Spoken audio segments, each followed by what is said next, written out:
Google Home devices are great, but they're not perfect, and there are several things that they can't currently do which it would be great if they could. So here are my top 5 things that Google Home can't yet do, coming up.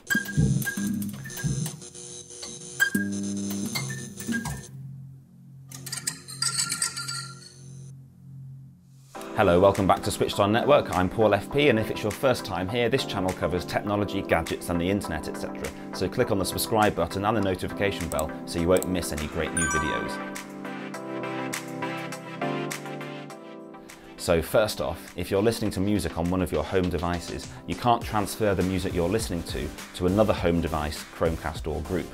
It would be great if you could say, okay, play this in the living room as well, or okay, I'm moving to the bedroom, and have it move the music with you. Secondly, we use our Google Home in the kitchen for setting timers, probably more than anything else. Now we've added another Home Mini in the living room too, and when we set a timer for the oven in the kitchen and then sit down to relax with some telly whilst dinner is cooking, it would be great to be able to ask the Google Home in the living room how long is left on the timer. But at the moment at least, you can't do that. In at number 3 is the lack of audio output or headphone jack on the Google Home. The Echo Dot from Amazon has this, so it's really a shame that the Google Home Mini doesn't, especially as Google have just announced that they're discontinuing the amazing Chromecast audio. Yes, that's right, you can't buy the Chromecast audio anymore, which means that, at least at the time of making this video, you can no longer buy an adapter to plug into an existing speaker or hi-fi system and be able to cast music to it or have it as part of a group. Let's all just take a moment to mourn the passing of a dearly loved friend. Now that the Chromecast audio is no longer, it would be especially great if the Home Mini could pick up its slack by including a 3.5mm audio output. And if you overlook the optical output that the Chromecast audio also had, it would in fact be better due to its inclusion of the Google Assistant, meaning your existing speaker setup would be smart too. It is actually possible to modify your Google Home Mini to feature a jack output with some pretty basic soldering. If you'd like me to make a video showing how to do that, give me a thumbs up and leave a comment below. Number 4 is another thing that Alexa can do but the Google Home can't, and that's to be able to call from device to device within your house and use them like an intercom from room to room. Yes, I'm very lazy and I can't be bothered to walk from the ground floor right up to the loft sometimes, so we end up broadcasting messages back and forth.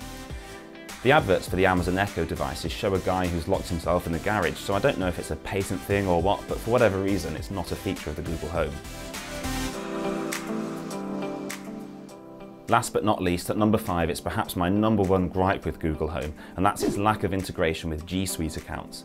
If you don't know what G Suite is, then you probably don't use it. It's mainly used for work-related organisation accounts where you use Google Email or Gmail with your company's domain name, as well as the other apps like Docs, Sheets and Calendar.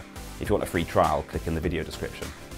It's a logical assumption that most people's meetings and stuff will be in their work calendars rather than their personal one. So the last thing in the evening or first thing in the morning, you'll want to be told about what meetings you have to look forward to. This is even more irritating for me because I also use G Suite for all my personal stuff too, as I have my Paul FP domain name and website, etc. So I end up missing out on some of the Home's best features. Sort it out, Google! So those are my 5 frustrating missing features from Google Home. If anyone from the Google Home development team is watching this video and you like these ideas, royalty payments can be made to the address on the channel. What do you think? Are there any other things you'd like your Google Home to be able to do? Share your thoughts in the comments below and I'll pin my favourite suggestion.